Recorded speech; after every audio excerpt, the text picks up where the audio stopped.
Acho que esse evento é mais um evento que se insere dentro de uma questão que é muito cara para o nosso governo. A ideia de que as pessoas, que os cidadãos, as cidadãs, possam participar da definição, do debate, do desenho das políticas públicas. O pessoal do governo que vai ficar aqui vem com esse objetivo, de colher as propostas, colher as perspectivas que vocês têm, os desafios, os protestos, as pressões, para que o governo possa, nós possamos, em conjunto, tomar medidas que, de fato, possam dar um encaminhamento adequado a essa questão da juventude rural. Pisa ligeiro, quem não pode com a formiga não assanha o formigueiro. Pisa ligeiro, quem não pode com a formiga não assanha o formigueiro. Mas quem não pode com a formiga não assanha o formigueiro. E quem não pode com a formiga não assanha o formigueiro. Pisa ligeiro, quem não pode com a formiga não assanha o formigueiro. Pisa ligeiro, quem não pode com a formiga não assanha o formigueiro. Mas quem não pode com a formiga não assanha o formigueiro. E quem não pode com o jovem não assanha. Carta do primeiro Seminário Nacional Juventude Rural e Políticas Públicas. Os resultados obtidos neste primeiro seminário são fruto de uma construção coletiva dos diferentes atores sociais que atuam com a juventude rural, nos ensinando que a unidade das forças que representam os trabalhadores rurais, camponeses, sem terra, ribeirinhos, indígenas, extrativistas e quilombolas é um eficaz caminho para construir propostas de políticas, bem como para cobrar sua implementação. O primeiro seminário de Juventude e Políticas Públicas, Juventude Rural, ele tem um marco político assim, dentro da nossa história, né? É um seminário que reúne todas as forças todos os segmentos da juventude rural, desde indígenas, quilombolas, movimentos sociais, movimentos sindicais. E a gente conseguiu fazer um seminário qualificado. A nossa juventude rural ela é muito qualificada, ela tem propostas para serem efetivadas. O que a gente precisa é conseguir operacionalizar. A juventude tem um papel fundamental para alterar essa realidade, né? Acho que o debate é se a gente consegue alterar dentro somente da luta institucional ou se é necessário outras propostas, né? E talvez essa seja uma discussão. Quais são os limites dessas políticas públicas que a gente já vem apontando e observando, e o que é possível fazer para além dessas políticas públicas também, né? Além das políticas públicas que a gente está discutindo aqui no seminário, eu acho que a gente precisa de incentivo cultural, né? Que não é só esses projetos de bancar Pronaf, bancar projetos financeiros e econômicos. A gente precisa de incentivo que vá dizer que essa juventude não precisa mais estar só nesse meio rural, mas que ela precisa conhecer outros meios e que não precisa sair do campo para fazer isso, né? Ela pode conhecer outras realidades e conhecer outras culturas e respeitar as outras culturas, mas também sabendo respeitar a sua, né? Não perdendo suas raízes. Vou fazer uma variada, muita gente eu vou chamar. Vou fazer uma variada, muita gente eu vou chamar. Quem não gosta de farinha não consegue peneirar. Quem não gosta de farinha não consegue peneirar. Vou chamar todo mundo para vir participar. Vou chamar todo mundo para vir participar. Quem não gosta de farinha não consegue peneirar. Quem não gosta de farinha não consegue peneirar. Peneirou! A gente já constatou que essa juventude não quer sair do campo. Ela sai porque não tem perspectiva de futuro, não tem perspectiva de trabalhar, estudar e os pais até incentivam, às vezes, esses jovens procurar outras formas de estudar. E essa juventude, às vezes, não consegue se inserir no processo de produção porque a terra que os pais ganharam, agora são filhos assentados, não supre mais, não consegue mais garantir a demanda de renda que esses jovens precisam, né? Hoje o nosso problema é criar conflito na família em relação a isso. Criar conflito na família é algo que nos desestrutura, pessoalmente também.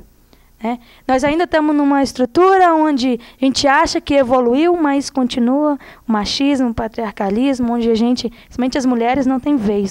E os homens, quando não tem vez, é isso que acontece.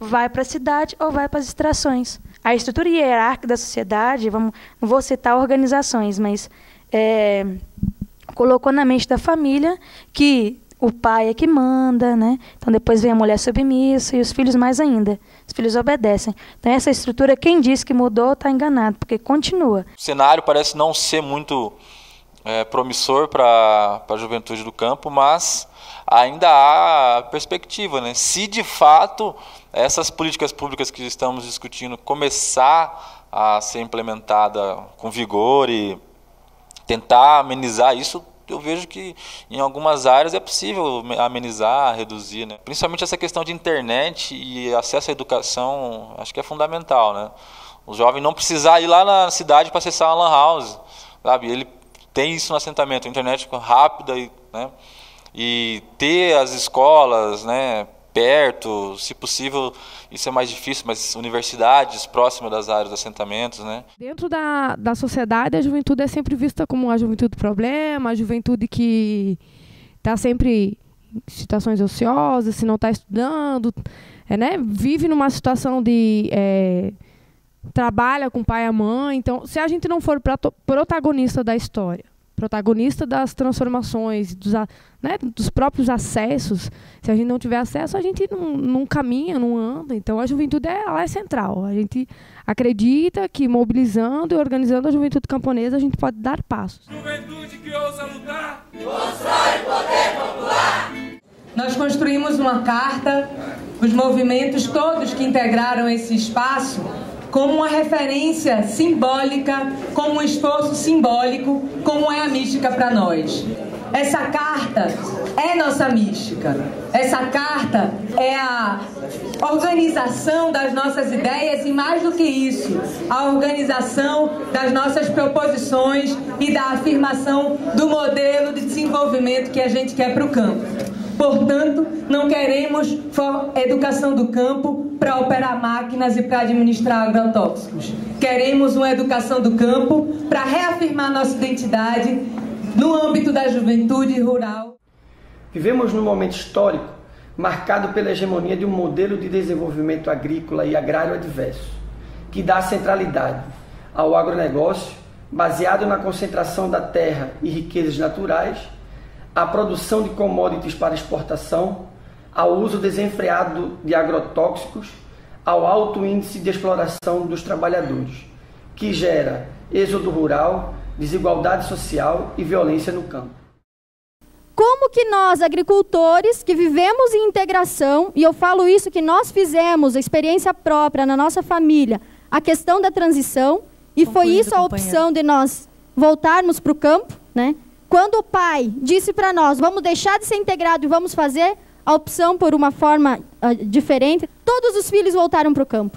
Nós percebemos que a agroecologia, ela possibilita a inserção do jovem na agricultura pelo fato de que ela é dinâmica e ela engloba vários outros aspectos que não apenas o trabalho do agricultor, Então, ela possibilita para o jovem um repensar na sua relação com a natureza, com a família, com as organizações sociais mesmo, e também com o seu papel dentro daquele universo rural. Por isso afirmamos que para a juventude ter vida digna no campo é necessário acesso à terra e ao território através de uma ampla e massiva reforma agrária, demarcação das terras indígenas e quilombolas, educação do campo e no campo, em todos os níveis, políticas agrícolas voltadas para a juventude, para que a juventude possa produzir alimentos numa perspectiva agroecológica, eliminar o trabalho degradante e em condições análogas à escravidão que os jovens rurais são submetidos nos latifúndios do agronegócio. Acesso a políticas de cultura, esporte, tecnologias de informação e comunicação. A gente pensamos em ter uma política pública específica, mas para a política pública ser de fato aplicada, nós precisamos dos territórios demarcados e homologados. O que a gente quer realmente levar daqui é uma coisa concreta, que realmente vai chegar na base, para poder, na base, né, discutir no contexto daquela realidade, daquela comunidade, para colocar em prática. Então, nosso desafio é o seguinte, é vir para cá, pensar em políticas e fazer isso no nosso município. Eu acho que todo segmento da sociedade precisa de trabalhar organizado. E eu acho que a juventude também precisa trabalhar organizado se quiser conseguir alguma coisa. Embarca, juventude, embarca, molha o pé. Embarca, juventude, embarca, molha o pé, mas não molha a meia. Chamamos todos e todas pra compor o centro, pra fazer estudo na terra alheia. Chamamos todo mundo. A gente aqui trocou muitas experiências, a gente aqui propôs, né, muita coisa para uma nova política, né, do campo. E, por enquanto, ainda não estou saindo satisfeita, porque a luta começa agora, né, a partir dessas propostas. Então, a gente está na espera e na luta. Então, se a espera não for suficiente agora, então a gente volta a brigar, volta a lutar, volta a bater o pé. O nosso maior desafio aqui é bater o pé, Marcos Rochinski, enquanto movimento, bater o pé e dizer para o governo que nós, enquanto movimento, a gente está disposto a ajudar a construir, mas queremos que isso saia do papel de uma forma efetiva, de uma forma ágil e de uma forma desburocratizada. Diga à juventude que avance e nós avançaremos. Eu estou extremamente feliz pela realização desse seminário. Nós todos estamos. Elisa, que batalhou coordenando toda a equipe aí que organizou o seminário, porque esse é um tema que é o tema que sempre foi o tema da minha vida. Assim, vou trazer um pouco para a minha trajetória, né? Não devia fazer isso. Sempre foi o tema que a gente militou e aprendeu a lutar e a pisar no formigueiro, como vocês. E não podia ser diferente que a Secretaria Nacional de Juventude, nessa grande tarefa, que a gente continua sendo militante, um defensor de um projeto político, quem compõe esse governo e tem essa visão, está pisando no formigueiro com vocês, porque são muitos desafios a superar, então somos militantes que estamos aí cumprindo uma tarefa importante no governo, e essa secretaria tem uma função que não é uma função simples, é uma função de articular, de coordenar a política de juventude, e a gente depende, assim, desses parceiros abertos que a gente tem nos ministérios para poder construir a política. Então, seminários e espaços como esse ajudam muito a reforçar a possibilidade dessa integração real da política de juventude. Eu acho que vai ser necessária uma luta conjunta dos movimentos todos do campo nesse país para a gente avançar ainda mais. Então, a luta e vamos pisar no formigueiro junto. Muitíssimo obrigada a toda a equipe e a todos vocês que participaram. Pisa ligeiro, quem não pode com a formiga não assanha o formigueiro. Pisa ligeiro, quem não pode com a formiga não assanha o formigueiro. Mas quem não pode com a formiga não assanha o formigueiro. E quem não pode com a formiga não assanha o formigueiro. Porque a gente quer uma reforma agrária ampla, uma reforma agrária democrática, que mexa na estrutura fundiária do país e que contemple toda a juventude rural. Mas quem não pode com a formiga não assanha o formigueiro. E quem não pode com a formiga não assanha o formigueiro. Pisa ligeiro, quem não pode com a formiga não assanha o formigueiro. Pisa ligeiro, quem não pode com a formiga não assanha o formigueiro. Mas quem não pode com a formiga não assanha o formigueiro. E quem não pode com a formiga não assanha